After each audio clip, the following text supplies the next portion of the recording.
Hello everyone, good morning, welcome back to my channel wonders ডেস্টিনেশনে তোমাদের সকলকে স্বাগত। নেপাল এপিসোডের ভিডিওগুলো দেখতে তোমাদের কেমন লাগছে অবশ্যই কমেন্ট করে জানিও। আর ভিডিও ভালো লাগলে কিন্তু আমার চ্যানেলটাকে অবশ্যই সাবস্ক্রাইব করে দিও, ভিডিওটাতে একটা লাইক করে দিও। আর যদি চাও তো তোমার বন্ধু বান্ধব পরিবারের সাথে ভিডিওগুলো শেয়ারও করে নিতে পারো। এই দিন আমরা সকাল সকাল পোখরা থেকে বেরিয়ে কাঠমান্ডুর উদ্দেশ্যে বেরিয়ে গেছিলাম। অ্যাকচুয়ালি পোখরা থেকে কাঠমান্ডু ফ্লাইটে করে যেতে হতো, গাড়ি করেও যাওয়া যেত, বাট গাড়ির ফেয়ারটা অনেক বেশি।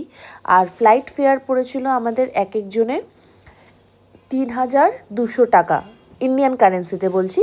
নেপালি কারেন্সিতে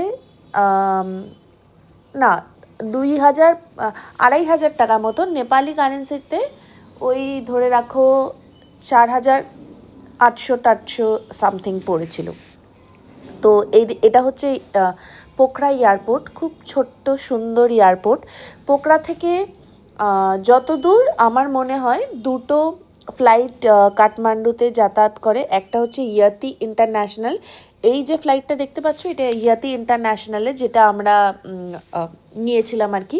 আরেকটা এই মুহূর্তে তো আমার নামটা মনে পড়ছে না। তো আরও একটা ফ্লাইট আছে ওরকম। তো পোখরা থেকে এই ফ্লাইটগুলো খুব ছোট ছোট ফ্লাইট হয়, যেহেতু বেশিক্ষণ টাইম লাগে না। আর আমার কোনো এরকম ফ্লাইটে না, আমার ফার্স্ট টাইম এরকম একটা এক্সপিরিয়েন্স হলো। 7:55 আমরা ফ্লাইটে উঠেছি আর 8:10 আমরা কাঠমান্ডু পৌঁছে গেছি। যাই হোক, এরপরে বেশি কথা বলবো না, এরপরে তোমরা মিউজিকের সাথে ভিউ এনজয় করো।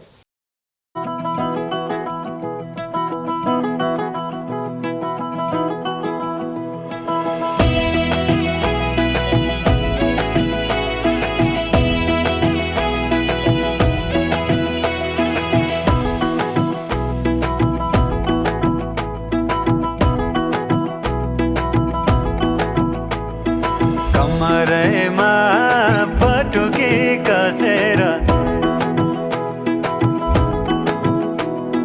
मुसु मुसु हाँसेकी बसेर कमरेमा पटुकी कसेर मुसु मुसु हाँसेकी बसेर रुकुमै कोटा रुकुमै कोटा रुकुमै कोटा रुकुमै कोटा रुकुमै कोटा आँखा नि राम्रै हो मन पर्यो नि ओठा, ए आँखा नि राम्रै हो मन पर्यो नि ओठा। तिम्रो पानीका छडा सेतै छ, मन छ कता आँखा त यतै छ। तिम्रो पानीका छडा सेतै छ, मन छ कता आँखा। তোমরা দেখলেই যে উপর থেকে পুরো কাঠমান্ডু শহরটাকে কেমন দেখতে লাগছে, ভীষণ সুন্দর। কিন্তু পোখরার মতন অতটা ক্লিন সিটি নয় কাঠমান্ডু, একটু একটু তোমার কনজাস্টেড, মানে অনেক লোকজন থাকে এবং কি বলবো, মানে অনেক ভিড় রয়েছে। তো সেই জন্য যদি তোমরা রিল্যাক্স করতে চাও তো পোখরাতে আরও কিছুদিন থেকে যেতে পারো। আর আগেই বললাম যে পোখরা থেকেই তোমরা মার্কেটিংগুলো সমস্ত কমপ্লিটও করে নিতে পারো। তো আমরা কাঠমান্ডুতে পৌঁছে গেছি, আর কাঠমান্ডুর হোটেলটা হচ্ছে দেখিয়ে দিচ্ছি। হোটেলের নাম হচ্ছে হোটেল ওয়েসিস, একদম থামেলের উল্টো দিকে, মার্কেটটার উল্টো দিকে। বিকালে গিয়ে দেখাবো। এইটা হচ্ছে এন্ট্রান্স, ঢুকে খুব সুন্দর, ঘরটা ছোট্ট কিন্তু খুব সুন্দর করে সাজানো এবং খুবই পরিষ্কার পরিচ্ছন্ন, সব কিছু খুব ভালো করে মেনটেন করেছে। ওইদিকে একটা ওয়াশরুম আছে, সুন্দর একদম, খুবই ক্লিন, সব কিছুই ভালো। ওয়াশরুম আছে, খুবই সুন্দর, খুব ক্লিন। তো বাকি ডিটেলস একদম সমস্ত ভিডিও শেষে বলে দেবো। বিকালে যাব মার্কেটে, তখন আবার আসবো। নেপালে বাগমতী নদীর তীরে অবস্থিত মন্দিরটির নাম তোমরা সকলেই জানো, পশুপতিনাথ মন্দির। বিকেলবেলায় আমরা একটু ঘুরতে ঘুরতে পশুপতিনাথ মন্দিরে উদ্দেশ্যে বেরিয়েছিলাম। ভেবেছিলাম যাওয়ার সময় হয়তো হেঁটেই চলে যেতে পারবো আমাদের হোটেল থেকে, কিন্তু দূরত্ব অনেকটাই ছিল, সেই জন্য আবার গাড়ি ভাড়া করে যেতে হয়েছিল।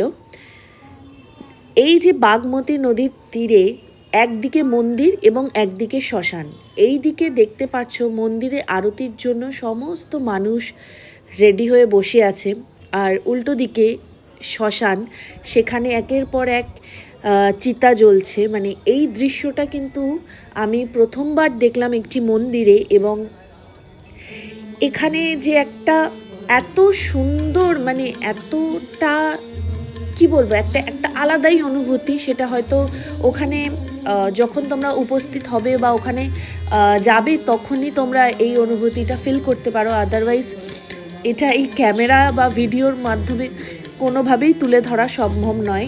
আর এইখানকার আরতিটা এতটা সুন্দর, আমার কিচ্ছু বলার নেই, ভিডিওটা তোমরা দেখো, দেখলেই বুঝতে পারবে।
রাত্রিবেলায় কিন্তু প্রত্যেক দিনই প্রায় ক্যাম্পাস এরিয়াটা এরকমই লাইট দিয়ে সাজানো থাকে।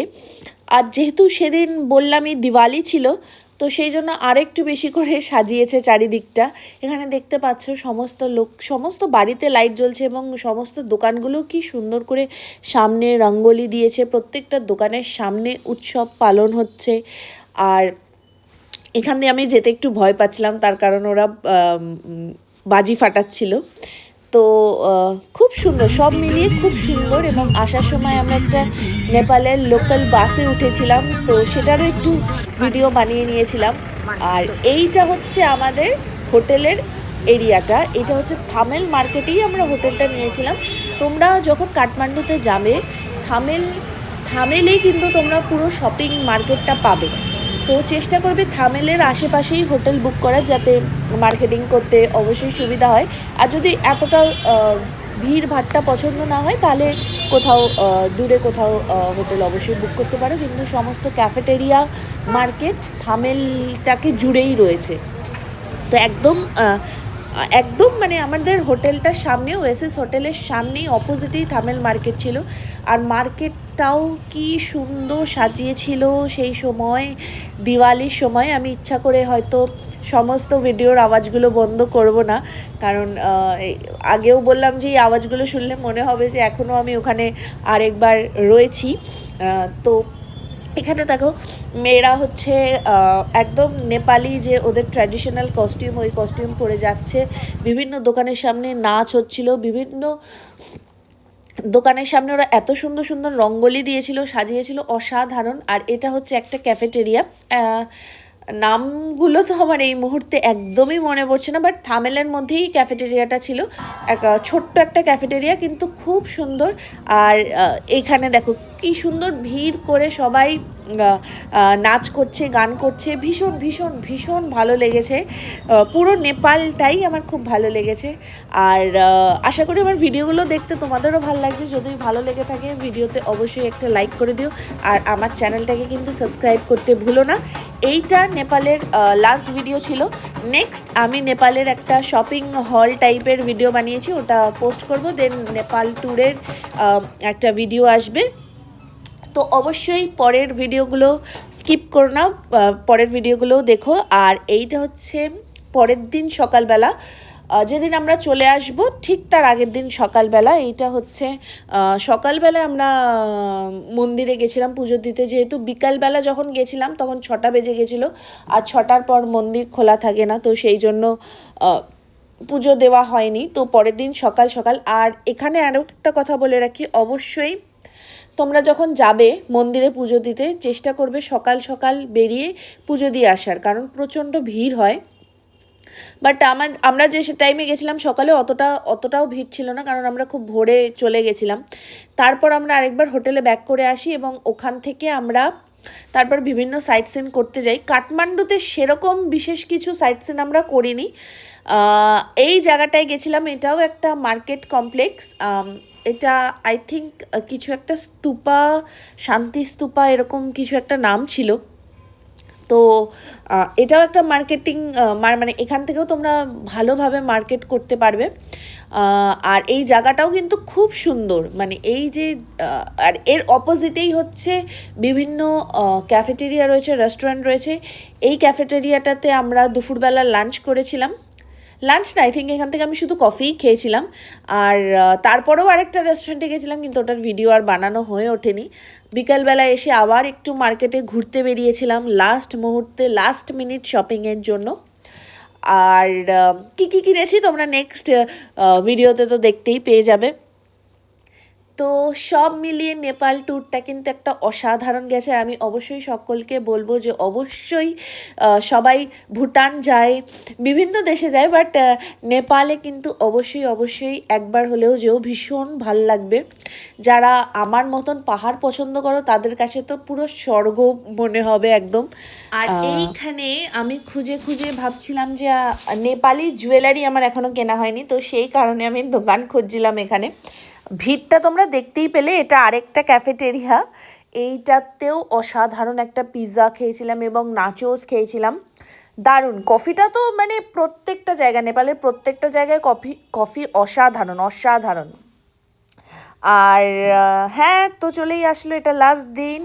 এই দিন আমরা সকালবেলা একদম 1:05 আমাদের কাঠমান্ডু থেকে দিল্লি আসার ফ্লাইট ছিল। তো সকাল সকাল উঠে একদম রেডি হয়ে গেছিলাম। আর প্রত্যেকবারের মতোই আমার ফিরে আসতে একটুও মন চাইছিল না, কিন্তু কিছু করার নেই, আসতে তো হবেই। তো এটাই মানে কি বলবো, আর ঘুরতে যেতেও ভালো লাগে, ওখান থেকে ফিরে আসতে আমার একটু, কোথাও গেলে আর ফিরে আসতে ইচ্ছা করে না, কিন্তু আসতে তো হবেই, কাজ করতে হবে আবার, তবে গিয়েই নতুন নতুন জায়গা দেখতে পাবো, ঘুরতে পারবো। তো এইটা হচ্ছে ফ্লাইট থেকে ভিউটা। সমস্ত নেপালের যে কটা ফ্লাইটে আমি উঠেছি সমস্ত ফ্লাইট থেকে ভিউ জাস্ট অসাধারণ। আর আমরা কাঠমান্ডু থেকে দিল্লি চলে আসি, এবং দিল্লিতে এসে আমাদের একটা দিন স্টে ছিল। তার কারণ তারপরের দিন আমাদের আরেকটা ফ্লাইটে বুকিং ছিল। অ্যাকচুয়ালি আমার বোনের কাছে আমি একটা দিন স্টে করেছিলাম, ওখানে কিছু কাজও ছিল, তো সেগুলো করার জন্য। আর হ্যাঁ, তো ব্লগগুলো কেমন লাগলো, এপিসোডগুলো কেমন লাগলো আমাকে অবশ্যই কমেন্ট করে কিন্তু অবশ্যই জানিও। তো আসার দিন আমাদের সাথে আবার একটা ঘটনা ঘটে যায়, যেটা হচ্ছে স্পাইস জেটে আমাদের বুকিং ছিল Delhi to Kolkata, direct flight ছিল আমাদের।